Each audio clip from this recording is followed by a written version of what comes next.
Awesome. We're good to Okay, go.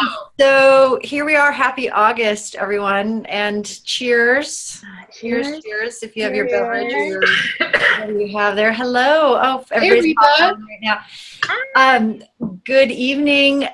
I'm Chris. This is the Biz Happy Hour. We're so glad you're here. Tonight's topic is going to be a good one, and how we got started doing this. And we will be kind of muting everybody and taking all the videos off here in just a couple minutes, just to keep the distractions to a minimum. But we like to see everybody and say hi right now in this beginning part. Just a little bit about Biz Happy Hour. Michelle and Angela and I meet a couple times a month for a mastermind meeting, and we love it, and it's been so helpful. And a lot of the topics that we talk about are things that we would just talk about if we were having drinks, and we had this idea, what if we really started talking about the things that matter to women and to women who are in business, and what's really going on back there. No, it's like people are like pulling back the curtain a little bit and like, let's get real and have a real conversation about, truth, courage, visibility, and all other kinds of stuff that we as women can bring up and talk about really like nobody else can. So welcome. We're so excited you're here. We're going to open up with a little intro of each of us, like super brief, and then talk about the topic. And then kind of at the bottom of the hour, we're going to invite someone to the hottie seat who is, if you have a question or comment, or you want to get, mastermind with us and get some feedback, or contribute to the conversation in whatever way, then we'll take you out your video, have you live with us, and you can participate. And again, the chat room is over on the side, so please feel free to chat throughout, and you can see what other people are writing and contributing to. So I am Chris Prochaska, and I am from Heart and Soul Speaking, and I am creating, no, I'm not creating, I am tapping into the field of sacred leadership and contributing to the movement of Scared to Sacred leadership. And that's all about communication and living from our divine sacred self instead of that fearful part of ourselves. And I love doing that with women and entrepreneurs, but my heart is being called towards working with moms, especially in that. So we'll see how that goes. Angela, Michelle, you want to introduce yourselves? Sure. So hi, everyone. I'm Angela Johnson, and I'm a marketing message expert. But what I really do is help women revolutionize their business without working harder and have the courage to say yes to that big dream. It can happen, but really aligning that message and marketing piece so that what they're speaking, people get without even saying a word. So that's what I love to do. And then if this other side of helping people monetize their live events so they make a huge transformation and also a big income. So that's me. Awesome. Welcome, everybody. I am Michelle Voss, and I'm a visibility expert. And hang on one sec. So let's just take a pause. Everyone mute yourself, especially if you have background noise. And how you do that is you scroll down on the left-hand corner and you'll see mute or stop video. So if you could just push mute, then we make sure the recording's super clean. Okay, Michelle, start over. Thank you. And I know it's always the, phone rings at the most inappropriate time. No worries. So I'm Michelle Voss, and I'm the visibility expert, and I specialize in really helping people step more fully into aligning their business with their brand and how to actually build that in a way that feels authentic, it feels easy, it feels strong and powerful. It's the core of the work I do, and so I love it. So thank you guys for showing up and spending some cocktail hour time with us to have some cool conversations. And welcome, Trish. I just saw you pop on. I just wanted to say hello. I see your face. So welcome, everybody. Yeah. Cool. So how about at this point, what do you want to do? Should we ask everybody to stop video for a little bit, and then we'll bring it back? Angela, is that kind of what we decided? Yeah. Yeah. So right where that mute part is, just push stop video, and then that way if you get up to go to the bathroom or something like that, we won't know. And then, Don't take it of course, if personally. I get up to go to the bathroom, you will know. Yeah, let's jump in and into this topic. Let's go for it, because this is we started having a discussion about this, and this is how we come up with topics. We start having a discussion, and then we go, ooh, wait, stop. Let's not talk anymore about this. Let's wait until the happy hour, so that you're getting it fresh. You're getting it like it is off the cuff. Nothing's rehearsed. We have, it's like, what are we percolating on right now? I know, Angela, you just came back from the eWomen conference, their big conference every year, and you had some real big ahas about expertise, and I know Michelle and I have some ideas about that too. So why don't you jump in and get us going? Light a fire under us, girl. Well, because I see this at every event. I see this at my own event, and I see this everywhere, especially in the coaching, human development, personal development arena. And I'll say it like this. So years ago, when I was first working with a high-end coach, she was in the process of making millions, and I was in the process of just crossing over 6 figures. And we'd been in business about the same amount of time. And we were having a conversation, and she looked at me in all seriousness, and she said, Angela, the biggest difference between you and I? What is that? She said, you actually know more about marketing than I do. The only reason I'm making millions and you're not is because I'm asking for it and you're not. And it was that moment of like, I want to punch you. And wow, because I kept waiting for some big sign of like, oh, I'm an expert when, and then I can start asking for the bigger dollars if that, is in alignment for me. But that really I don't know what that word is, but like hit a deep chord within me of like, like, how do you know when you're an expert? Is it all marketing? Which I really believe that it can be, but when do you know like how to charge the higher rates or how to say you're an expert? Especially when there's an arena of like, I'll just use the coaching world of like, oh, well, you want to help someone, you can call yourself a coach, but there's not an industry regulating people who are making money from that. I mean, there are, coaching federations, but it's a very, I don't know that it's not a, what's the word I'm trying to think of?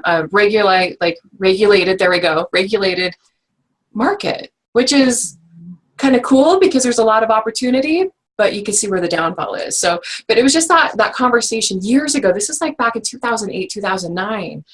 And I kept waiting, and I waited for a few years actually to charge anything more than, the hundreds of dollars I was charging at the time. So that's one perspective. Yeah. Michelle, where are you with that? It's funny. So it's I think with this topic, it's one of those things that hasn't really been up for me a ton because I've not been one to go after like certifications and things like that. Like it's not been the thing that's been the driver, right? Like, cause and this is, I know when we kind of talked briefly about this topic, Chris, that was one of your things of like, getting certifications and being a therapist and, and it's like, yeah, that's awesome. And I just followed the energy. Like that's how I ended up with the certification through IPAC. I went as a guest. Like I wasn't even going to like do anything besides show up because somebody invited me. And I was like, yeah, this is a really cool program. Yep. It's teaching me a lot more about what I'm already doing, right? So concept of expert. It's giving me a container for understanding it and actually knowing what the industry is all about. And so I kept with the energy and then got certified and right. So it's like, I think you're an expert when it's been something like Angela's saying, it's like that you're actually it is a natural talent of yours. It's something that you are naturally good at and drawn to. Mm-hmm. And those certifications and those pats on the back and those outside validations, I think they are important when they're important. If that makes sense. Yep. They're not always, so here's just an example. So the gal that invited me to this coaching program called IPAC, Institute for Professional Excellence in Coaching. It's a tongue twister. She actually quit the program halfway through. I ended up going on, not only getting certified and having 2 certifications from that, but actually ended up working for that company and now then teaching the material and teaching coaches how to be coaches, basically. And she is still currently a brilliant coach. I mean, hands down, freaking brilliant. We're very, very good friends. We are on speed dial for each other. Like, she's awesome. And she understands it. She knows what it is. She's highly intuitive. I mean, she nails it. And she's gotten small little certifications, like nothing ICF certified, kind of all along the way. But not once has she ever doubted her natural ability and not called herself an expert, because she is one. It's a natural gift and talent for hers. Now she's in a situation where I think she's looking at how she needs to document her hours to actually get certified through ICF, because there is actually some things coming down the pipeline that will change the coaching industry for sure. So she doesn't want to not be recognized, basically, for all the work that she's done. So yeah, I think it's about what has been your core passion. What's the thing that you are naturally good at? And when we need those outside things, those are there to support us. Those are there to get clarity about what it actually means to be a coach or be a marketing expert or whatever it is that we're focused on, right? And to make sure that we are, I think, honoring the industry for what it actually, the integrity that industry stand for, like therapy. Like, I'm sure there's some people who think that they could be a therapist with the work that they do, and I'm sure they could. And I would want them to know the ins and outs of what therapy actually is involved with, to actually honor that industry. Mm-hmm. Right. Yeah, totally. It's interesting because, so I have my master's degree in psychology, and so I definitely have some, or at least when I came in, especially when I started coming into the coaching industry, I had a lot of judgments, and I still have some judgments about the difference about some people are calling themselves coaches, but they're really doing more therapy, and they're actually not helping people. They're shaming people. And I have a real problem with that because they don't know the difference. And so I do have some issue with that. But Michelle, you brought up a really good point, and it is something that we've talked about too, the three of us, is that, so I do human design work, and every single one of my clients, when they come through my door, or on the phone, I'm looking at their design, and very often I'm working with people around what's my purpose, what's my, I want to do something, but I'm not sure I'm really called to it, but why? I don't understand, who am I to do that? I don't have any education. I have no formal training. And then I look at their design, I'm like, well, here, it's right here. It is your natural design to do this. You are good at it. You can't get a certification for how good you are at this naturally. However, sometimes you will have to, because of honoring the system, or because legally you need to, right? You can't legally do therapy unless you're a licensed or certified professional in whatever the state is. And I mean, even I can get in trouble if I'm not licensed in doing therapy. So, and people don't understand that, but therapists understand that. And so it's very limited and limiting, but where coaching, it's like, you can tell anybody who your clients are. Whoa, that's like, that's actually 101, right? I mean, it is. That's actually not true. There's so much there that is really rich. And so it is absolutely every single client that I've, helped launch their business, like say, yes, this is good. Yes, you're good at this. Yes, go for it. Absolutely. Here's what to watch for. I did that with full confidence that even if they didn't have like an arm length of certifications, they were doing what they were, best suited to do, and said, and I'd say, like, I would get a little bit of training in this part, like just for your own It's going to help you. It's not that you need it, but it's going to help you. It's going to help you serve your clients better.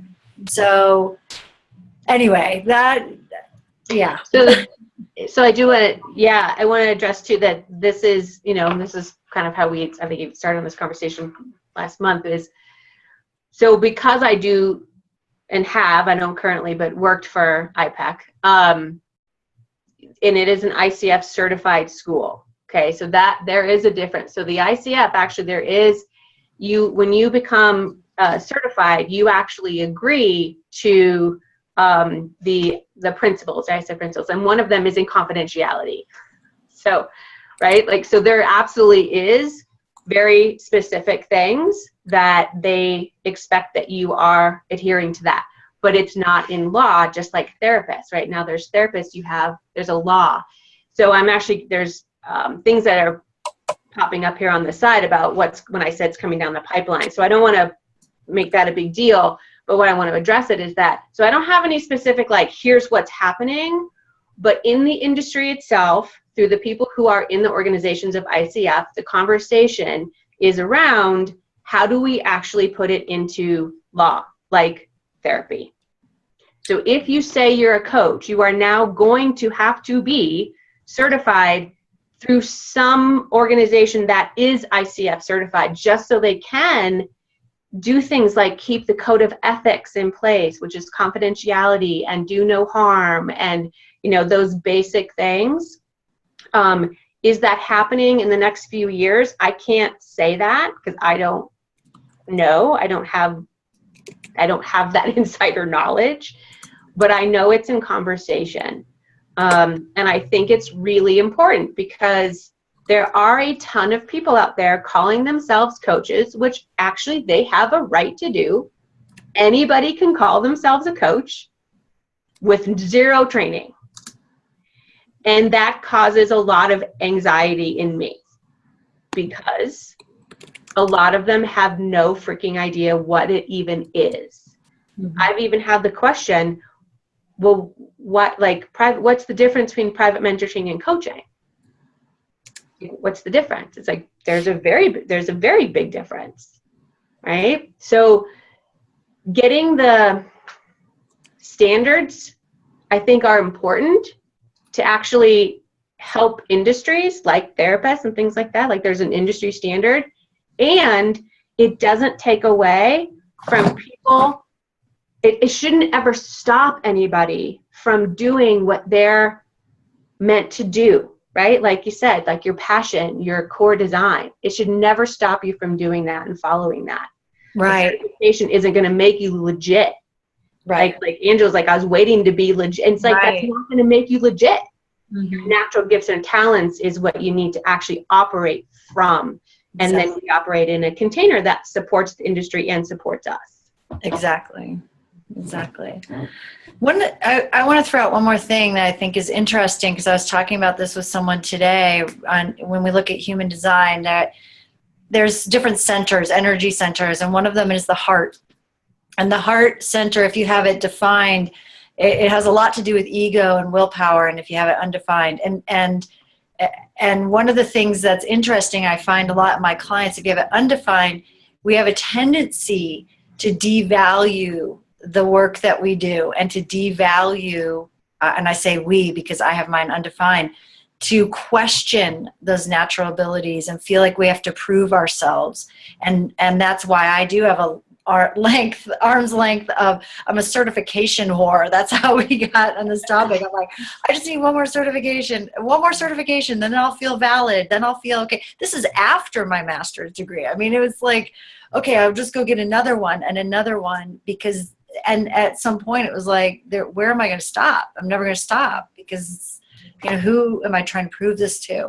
And so there are certain things in our makeup that will also predispose us to feeling that sense of, I'm not quite there yet. I'm not quite good enough yet. I need to prove myself, and so, I mean, anyway, I just throw that out there. Angela, you look like you were about to say something. Well, yeah, so I had a conversation, and in the correction, in the Facebook group, I thought the person was a co-founder of IPEC. She's not. It's a different school, so really ICF. And so it's a fascinating conversation. I basically sat next to this woman who has a $10 million coaching business. So she has people, she does a lot of corporate contracts, and I did my research to make sure I wasn't going to be misrepresenting, what she told me. She didn't even tell me about the $10 million. I just found that, online. But what was fascinating is that she's been in the industry for like 20 years. She's getting her 4th PhD in this arena. She said, coaching is not an industry.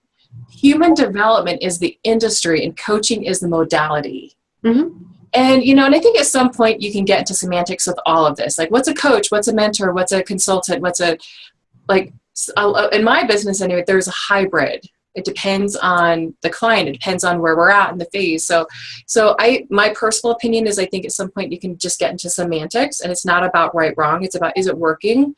And are you being in integrity? Are you being in alignment? Are you representing work? And are you being in integrity with that? Because I fully agree, especially with these really intense, like the EST trainings, like these really intense kind of boot camps. It's like, I remember going to my first one and just going, holy shit, there are people processing years of really horrendous abuse. And I don't know if that person in the front of the room can actually, is actually qualified to handle it, because it was so intense. And it was just like, I would not want that responsibility. Because you're entering in some pretty serious energy there and some pretty serious life work. And so I just started seeing, early on this difference of, when I have clients where I can tell that they're going into some mental health challenges, that they need therapy, they need something other than coaching, mentoring, consulting. They need more than a marketing plan. They need some support that I am not A, comfortable in giving, B, that I want to make sure that my ass is covered and that they're truly getting support. But I think sometimes there can be like, oh, I can handle it. I can call myself a healer, which, I think we all are in some level. But it's like, I think there's a fine line sometimes. But the only person I feel like can really define that line is you. Yeah. You've got to be I've got to be, I'll speak for myself, constantly be checking myself. Like, is this an alignment? Is this an agreement? Am I really supporting the client here? Or is there something else that they need that I'm not equipped to give, or I'm not qualified to give? Mm-hmm. And that's just it was interesting talking with her. Oh, this is the other question I asked her. I said, so when do you feel like someone needs a certification and when do you not? And this is where we disagreed. But what was cool about this conversation is that we were having a conversation and either one of us were trying to prove the other person wrong or right. It was a conversation. She said, well, here's what I found, that people who in the corporate level, they're not necessarily concerned about certification. Again, this is what she said, not what I say. They want results. But when you're looking at life coaching, more, one-on-one consumer to consumer, you want a certification. And I actually have a totally the opposite opinion. I'm like, yeah, because never once in any of the people that I've hired for thousands and thousands of dollars did I ask for their credentials. It was, is this person in alignment? Can they get me to where I want to go? And I should have asked some more questions, some of those hiring decisions, right? But it wasn't like, oh, you're certified? Okay. But I think I was a little bit jaded because the few certified life coaches, especially that I met early on in my, being an entrepreneur, were kind of lousy coaches, and their life was kind of falling apart. And I was like, if your life is falling apart, I don't know how you can coach me in especially a specific area. If you're a money coach, I would hope you have your money shit together, and that could just be my own judgment. But this brings up of when am I qualified to teach? When am I qualified to teach marketing when I can see some of my own marketing not working? That's a really great question. And I think a lot of people can get tripped up on that. And I don't know that there's a black and white answer. I don't know that there is either, because most of us are teaching what we have to learn. We're doing the work because it excites us, because we know it, because we're interested in it. I think that when I first started out and I was doing therapy and then I was like, okay, I don't really want to do this anymore. I want to go more into the coaching realm.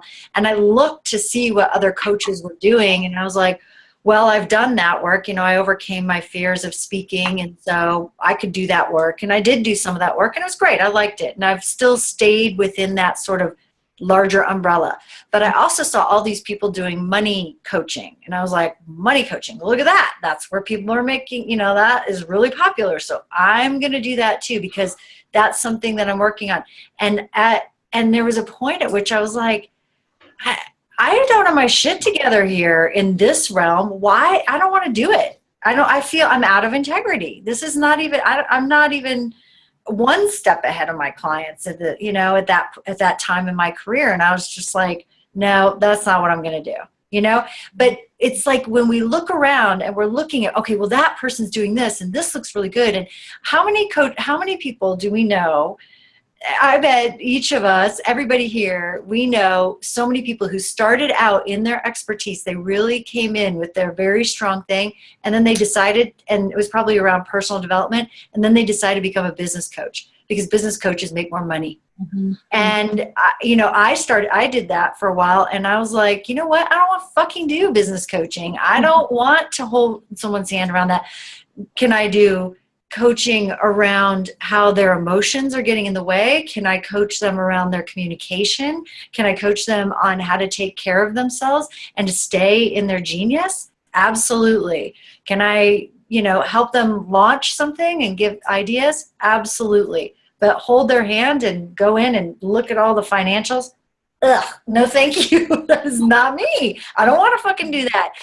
And that took me time to get clear on that. And I had to get really real with myself and stop looking at what everybody else was doing and saying, this is what the experts are doing that is making money, and look at it and say, that's not my passion. That's not what I'm about. I don't want to do that, and be really honest with myself. So how has that played into both of you, your experiences, or anybody else for that? Mm-hmm. Well, I'll say that a couple things in there. One is something, Angela was saying about that there's, had some experiences with really bad coaches. There's just sometimes every industry, whether you call it industry or not, whatever, there's just bad people in there. Like there's doctors who are shitty doctors, and they have their medical license. They've gone to the 4 years. They've done 4 years, whatever, how many years it takes. 4 years is all I can handle. That's why you're a bad doctor, because they only been 4 years. 4 years. That's it.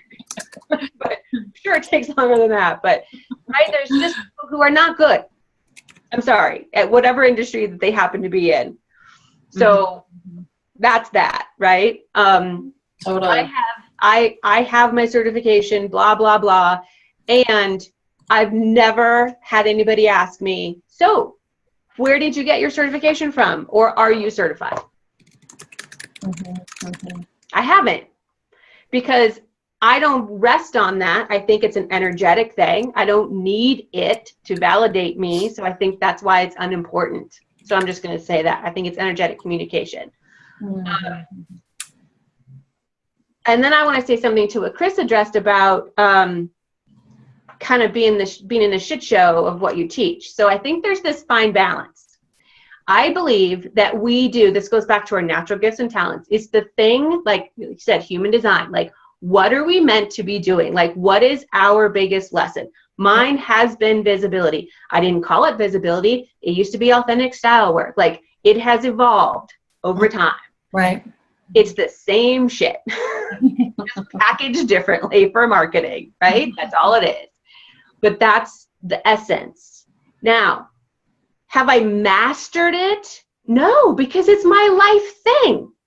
I don't think I'll ever master it. I think the day I die, it's still going to be a thing, because it's part of who I am. It's part of my life's work. I think it will continue to evolve and change and shift and grow and expand. Now, why I feel like I'm an expert to teach it is because it's my thing.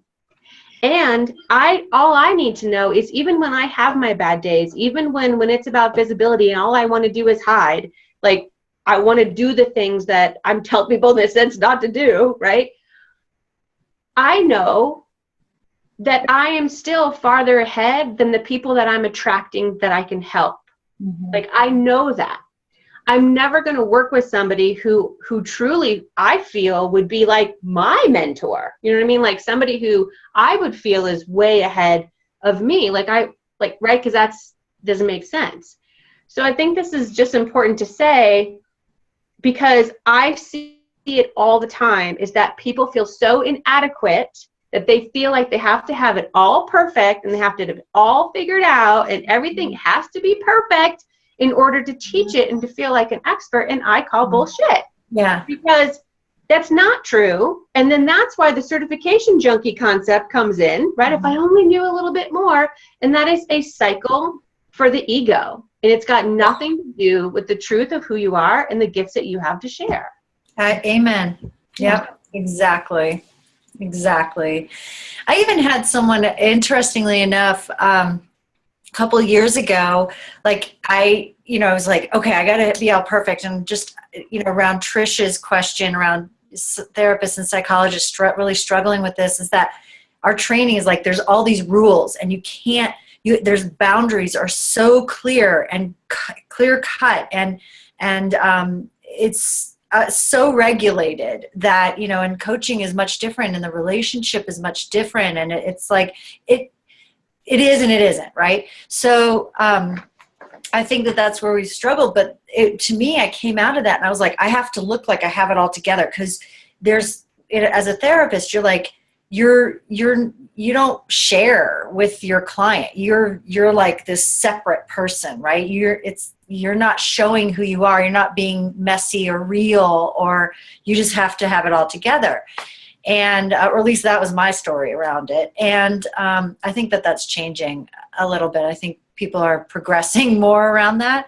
But I had this whole thing where I can't show anybody my messy side. Well, of course, right? We hear it over and over. Make your mess your message. Whatever you're working on, that's your thing. I mean, because otherwise, how it's that street cred.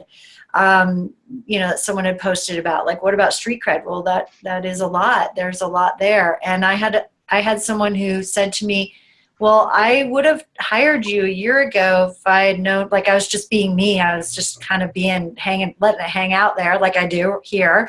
Mm-hmm.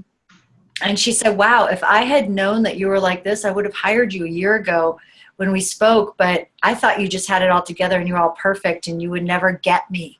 You would never understand me because of that. And I mean, it was like, what?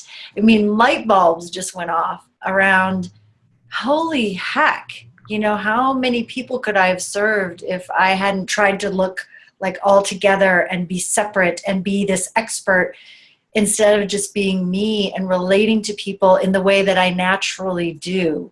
That has always worked well for me. Mm-hmm. And so I think that's something too. Angela, what would you say about that? Totally agree. Yeah. I'm just thinking back on just like the evolution, because I started my business in 2008. So it's not my first rodeo. Like we've all been around the block a few times and just seeing the evolution. And what's funny is it has completely made a full circle. Because for a while I went to really kind of the spiritual woo intuition way, which I'm highly spiritual, intuitive, all of that. But it's coming back to this marketing and message core. And it's just fascinating to see the full circle. And so I think part of this journey is to follow the energy, because how many of us, if we did the exact same thing every damn day and the same message and the same, like, this is the only thing that I do forever, we'd get bored. But we bring in different elements. We fluctuate a little bit, but there's still this common thread that keeps coming back and keeps coming back and keeps coming up. And it's like, and I think, yeah, there's that moment when you declare what you are about, you can absolutely count on, in my experience and the experience of my clients, to be triggered with that, to be presented with the opportunity to deepen your expertise, your knowing, your confidence in that area. Like, and it takes, yeah, you can count on that, because, for me, it's like, yeah, when I, could really take a look at like marketing, messaging, like, how are you sharing your heart and soul with the world? You bet your ass I was triggered with, oh my gosh, maybe I can't do this. Maybe I'll just do something else, because it was, it's revealing who you are, and that potential being rejected can be tender sometimes. So it makes sense if you keep perpetuating, like, oh, I need another certification, because you want to avoid that pain of rejection. When it's like that pain of rejection, it's like, oh, once you've been rejected, or once you receive your first hate email, or like whatever, you're like, oh, I survived through my worst fear. Yeah, exactly. Oh, good. Okay. I can just like check that one off the list. I'm moving forward, you know? And I think that with this whole conversation, there just comes a point where you have to choose. Regardless of the certifications or non-certifications, you have to choose to do what you know you'd like to do. And if the only proof you have is just the desire, like you desire it, therefore it is. Like at some level, there's like a thread of that. And it doesn't matter what certification there is, because you have chosen it. And the certifications can make you better, can make you stronger, and it can teach you a lot about you, which makes you a better coach or better consultant or whatever you want to call yourself. Exactly. Those are my 10-cent thoughts. Yeah, I like it. They're worth at least $1. You can pay me later. Yeah, exactly. I'll put my PayPal email. Oh yeah, perfect. No problem. I got that on speed dial. Yeah. So, okay. So we have Priscilla said she'd like to jump in the hottie seat. And why don't we just see what's going on? Yeah, there she is. Hi. Hi, I'm sick, guys. I'm sorry, but I'm here. So great topic for today, and this whole issue of, I call it feeling like a fraud, is coming up for me as I'm revamping my business model, prices going up, asking people to work with me for longer term, but more importantly, looking to work with people that are actually not newbies anymore in their business, 0 to 3 years, which tends to be what I attract. And to work with people that are maybe more established coaches and also non-coaches. Mm-hmm. And so it's really light and it feels really good to me, because I'm kind of excited for the challenge of what else I can create here. And, oh, Jesus, part of me is like, but I can't do this. Who's going to pay me for this, right? So it's been interesting to see some of the resistance to, well, what am I going to teach this person, right? Especially around the money piece. If they've made a lot of money and I haven't made that much amount of money, then I've worked through it, but I won't deny that it's been like, oh my God, how is that person going to see me as the person that can help them, right? Because I haven't maybe achieved the certain level of success that they have in their business, but I'm not here to help people make more money. I'm here to help them really design that life and that business that really aligns with their dreams and what's true for them, right? And so that's where I'm in alignment. And I had a huge aha today that I want to share in case this helps anyone, all right? Angela, you may remember this from our coaching days, that I always had this issue, right? How can I proclaim to have a dream life, which is my message, when there are days when I have $2 in my bank account, right? It's not even enough money for bubble tea. How the hell, right? And it is an issue, and it's a valid one. But I felt like, for me, this whole concept of choosing for me and choice is part of really being a part of what I believe in, what I talk about, and what I think is a key element of the dream life, is that I realized that as I step into a new business model and more in alignment with me, that truth is more my barometer, more than the money is. So if I'm living in alignment with what is true for me, in terms of the business model, in terms of the choices that I'm making, yes, maybe my money isn't at the level that I would like it to be.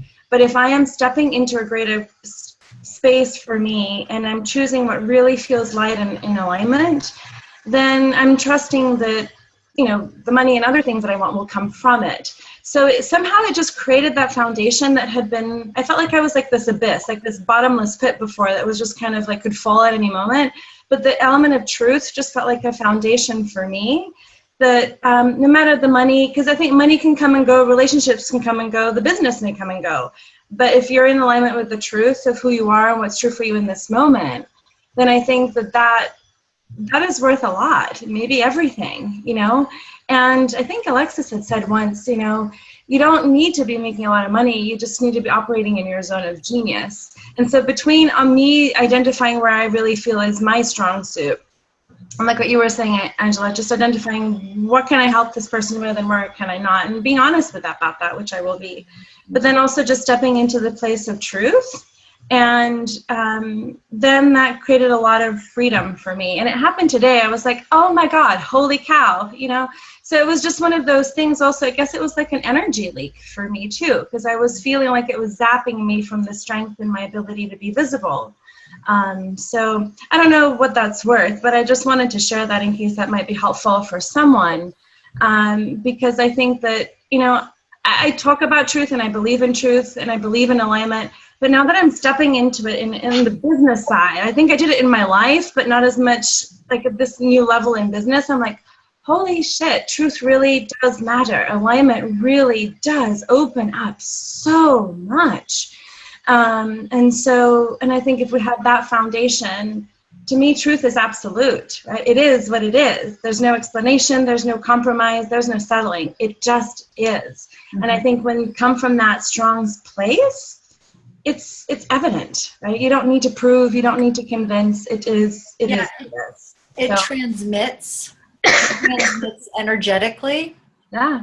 Because when you find that place and you are living it from that place, that place of truth, your own truth, and you have the courage to share it and you're visible in that, what happens is that you're embodying it, right? And it transmits. It doesn't matter whether someone's in the room with you or they're listening to your podcast or they're listening to an interview with you or they're watching you speak or they're one-on-one with you. What happens is that it transmits through your writing, however you express yourself, music, whatever your thing is, your food, if you're a cook, cook.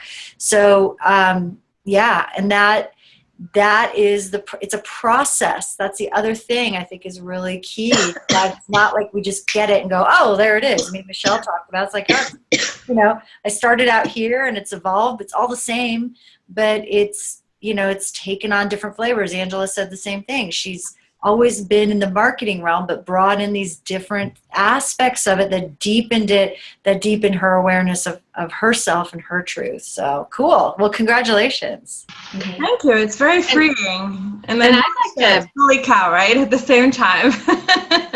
I'd like to bring up, kind of what I feel like Michelle is actually kind of saying here. And that is, what do we do when we have our moments where we feel like a fraud? Mm-hmm. Yeah. What do we do about those moments? Yeah. Well, one thing that I would love to actually respond to that, because, just like in the chat box, I think we can always read, like, how many of you have felt like a fraud at some point in your business? Mm-hmm. Oh, yeah. Like, I feel like a fraud usually about 2 weeks before every single event that I run, before every single launch. And I'm just like, oh my heck, am I really doing this? And there's that moment of like, yes. And so it's just asking myself, where is the fraud energy coming from? Is it real?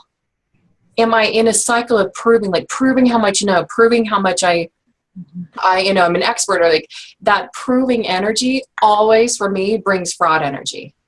Because I can look around and see proof of like, oh yeah, this is where I don't have my shit together. Okay, let's just make the list, But what is the core? Like, what do I know for sure? What do I know for, so the truth conversation. And so really looking at, like, what is the motivation behind the fraud? And then also, I think the times when I felt like the most, like the biggest fraud is when I'm in a cycle of comparison. Mm-hmm. Comparing myself to someone else, and it's not even real. It's like comparing myself to what I think someone else is doing or is. The one post I saw on Facebook, I'm like, oh my God, I should do this. I'm never going to do retreats in Italy because look, they're doing it and they're charging $20,000 for 2.5 days. I could never do that. I'm just not going to do it then. And it's just like, well, shit, that's stupid. I'm not that person. And so I think when you really ask some questions, like questions around that fraud factor, you can coach yourself, or you're in a mastermind or community of like, okay, truth moment here. Like, if I should be teaching this, or if this is not the direction, you better freaking tell me here, because I trust you, but I know I know you see my truth. It's not your opinion, you see me. Mm-hmm. And I think getting some feedback that way, but those are just a couple of things around the fraud factor and how I've dealt with it.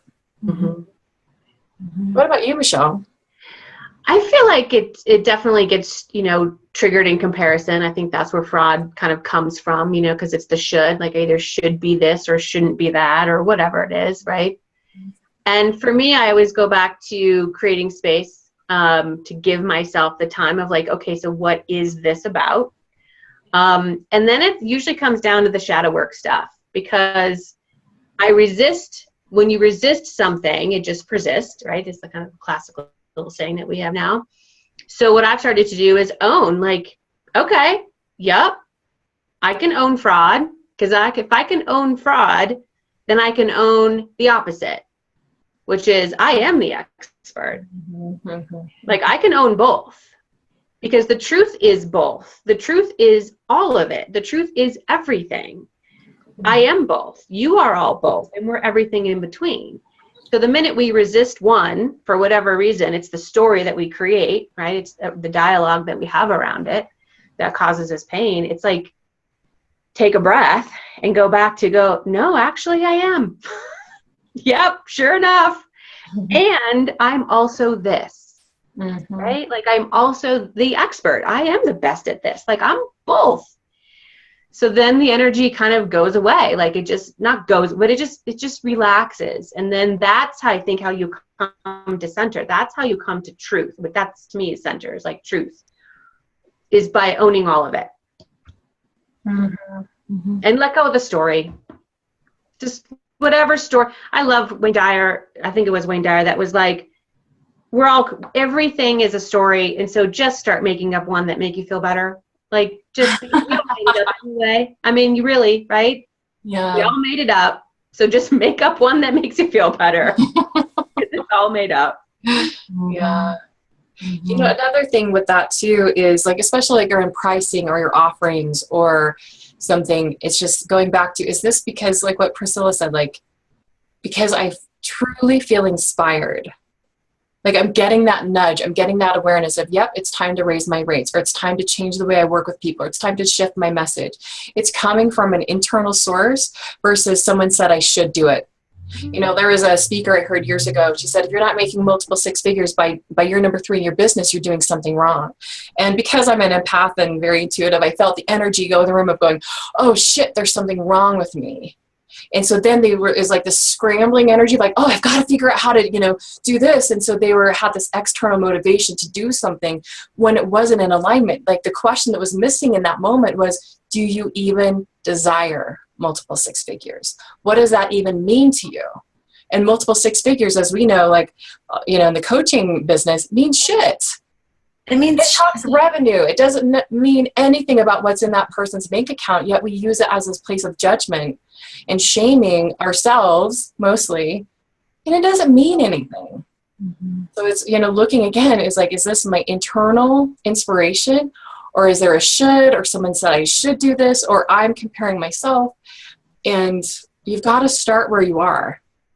You've got to start where you are. If someone told me, when I started doing 12-month masterminds, I'd be charging what I'm charging now, I would have laughed in their face. So no way. That's ridiculous. Who the hell spends that kind of money? That's the price of a car. That's not to spend 12 months with me. Like, you are insane, and that's just wrong. Like, I would have had so much judgment. But evolution is great.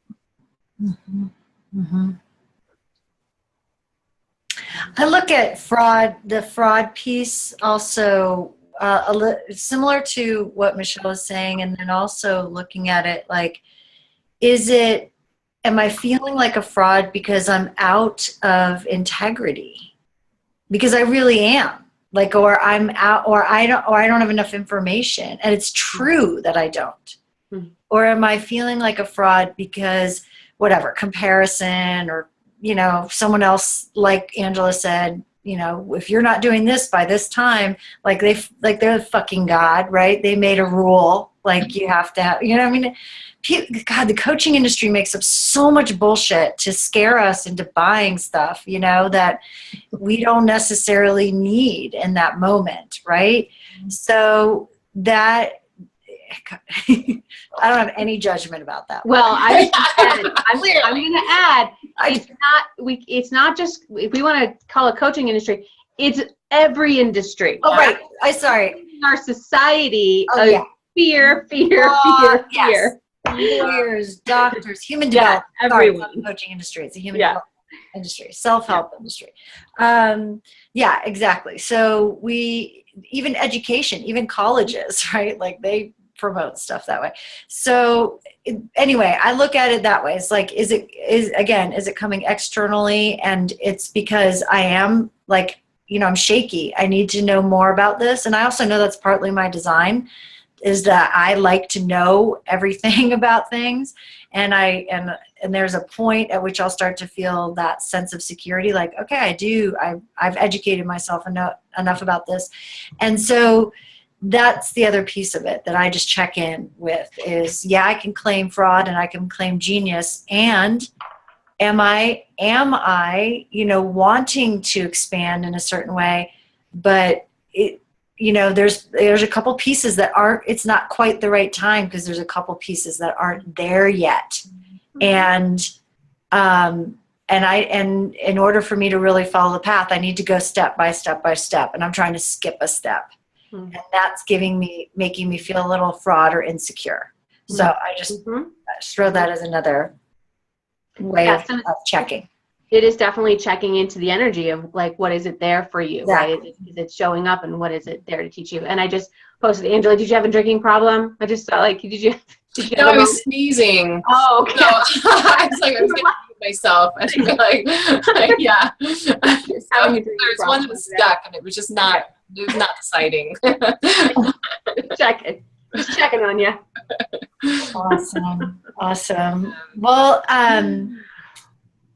any ahas from that, Priscilla? Yeah, I mean, it was great. I appreciate all of the feedback, and I think at the end of the day, we're just a work in progress, right? We're just doing the best we can and baby steps. And I think as long as we try to keep ourselves honest and have, I don't know, just have the best for us, and then like you said, I think I don't like that expression, fake it till you make it. I really hate it, but for absence of something better, I think we just do the best with what we can, and then kind of like what a course says, let me do something better, right? When you know better, you do better. Or when you can do better, you do better, right? And in the interim, you share the gifts and the knowledge that you have in the best ways you can, and you start where you are, like what Angela was saying, including with your pricing or this, and then you build when you feel called to do whatever is next. And then, that's just the way it is. It's call it divine timing, call it, whenever you got hit over the head or you finally woke up, whatever. It is what it is. One of the things with pricing, I just want to say is my first major career, like entrepreneurial, I did something earlier and then freaked out and left. But my major entrepreneurial career was interior design. And I didn't know anything about running a business. I just was a good interior designer. So I was like, I could do this. And one of the things that I did when I did my pricing is I had somebody say to me, he's like, well, you need to research the industry. And you need to figure out what the industry is charging. And instantaneously, I was like, no, I don't. Because there was no way on earth that I felt that I could charge like between $100 and $150 an hour. There was nothing in my being would have allowed me to do that. So when I first started, I charged $45 an hour, and I felt good about it. I was like, people are paying me to shop. This is freaking awesome. I was on cloud nine because I was just a dream job forever. And then there was no rhyme or reason. It wasn't like, oh, every 6 months. No, when I felt my abundance level increase in my own personal experience and like, nope, I have more to offer. I know my talents. I know I'm good at this. I raised my prices. And then that's how I raised my prices and ended up, and I still do the same thing with my work now. I don't care what other people are doing because I find the minute I think, well, yep, I could charge, like you said, Angela, like this amount. If you're not energetically resonating with that, it won't work anyway. Nobody will freaking pay you for it. And then you'll feel like a loser because no one paid you. So I just wanted to say that as we're working through like feeling like frauds, like don't compare what's in alignment for you, knowing that you can change your mind tomorrow. And that's why you don't put prices on your website. So you can per conversation if you need to. Yeah. Right. Well, and I think there's this, there is someone for everyone. Even look at like the massage therapy industry. Like you can go to Massage Envy and get a massage for $40. You can go to, a college of massage therapists and get a massage for $40. And you can go with a highly specialized Rolfer, for example, and spend like $300. They're doing the same thing we all know that it's different, but it's like there's someone for everyone. Mm-hmm. When you're starting where you are, you're aligned with that. And there has to be, I feel like, a little bit of tunnel vision that's helpful of just like, because if you're constantly looking left and right and what everyone else is doing, Mm-hmm. you will spin and spin and you will never land on what's true for you. Mm-hmm. It's like you've got to just keep your eyes forward. There was a Facebook meme, Michael Phelps in one lane and his competitor in one lane. And so Michael Phelps, and of course this one shot, right? And they made up this whole story about it, but it made sense. Like Michael is like eyes forward, his lane. And then his competitor is looking at Michael and just like wondering like, what's Michael doing? What's happening?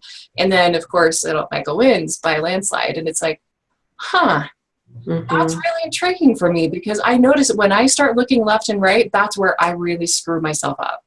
And like with doubt, with fear of missing out, with like, oh my God, maybe I can't do this.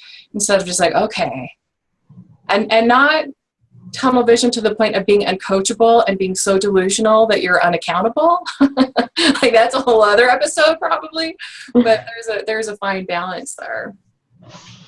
Yeah. I like that one. I think we should have a whole how to know you're uncoachable and delusional. A self-assessment. Well, it wouldn't show up. Yeah, exactly. It wouldn't work because everyone who's uncoachable and delusional wouldn't be like, Yeah, like, no, I'm fine. why would I? It's not a topic I'm interested in. Yeah. So I'd like to open up and see everybody's faces again. Yeah, we're about to. 4 minutes left. So yeah, just undo there we go. Hi. Hi. Hello. Hey, Tina. Trish. Awesome. Good to see you all. Yeah. Yay. Love it. So good. Awesome. You guys, this was great. Does anybody have a last minute, and congratulations. Hopefully you get that Elephant Journal article, Sarah's there. Yeah, hopefully that gets published. Anybody have any last thoughts or ideas about this? You just unmute yourself. Yeah, just unmute yourself. Chime in. Yeah, I thought this was a good topic too. It's definitely something that we talk about, I think, or think about behind the scenes. And I appreciate you guys just being willing to be here and be present for this conversation. Hopefully it's been a contribution to you in some way and you've taken something away from it. If you have ideas for other things that you'd like us to talk about, or you want to, talk about in the Biz Happy Hour, put that on the Facebook page. We'd love to have your input. And yeah. And anytime you guys are out, this is what I think we really want to start playing with, is when you guys are out and about, which I know you do with, girlfriends or even networking groups, or you're having lunch with people or whatever it is, when you're kind of in this situation, if you can remember to, shoot a photo of you guys or the drink that you're having or whatever it is, and start posting like little insights or like Chris saying, like topic ideas, because I think that this is just an energy that is happening. It's happening here, but it's happening all over. And so the more that we add energy to what is, it grows, right? Mm-hmm. And so I just want you guys to have fun with it. Like have fun. So whatever that looks like to you, but you want to hashtag Biz Happy Hour and just post it on our Facebook group. So hashtag Biz Happy Hour. Yeah. So let's start having some fun. Mm-hmm. Awesome. I'm excited because the next time we're going to be here, school will be back in. I can finally have a real schedule again. Awesome. Good. Well, thanks for joining us. I think my final comment is just to start where you are and and lean on each other. Like lean on, like whether it's this group or a mentor or a soul sister of just like, I think when this fraud factor starts showing up or we don't feel like an expert is, are we trying to just do everything ourselves? And is it actually feeling like a fraud, or are you just, is there part of you who's just exhausted? Yeah. You know? Good point. So anyway, that was just my final thought. Cheers. Cheers, everyone. Bye, everybody. Thanks for joining me.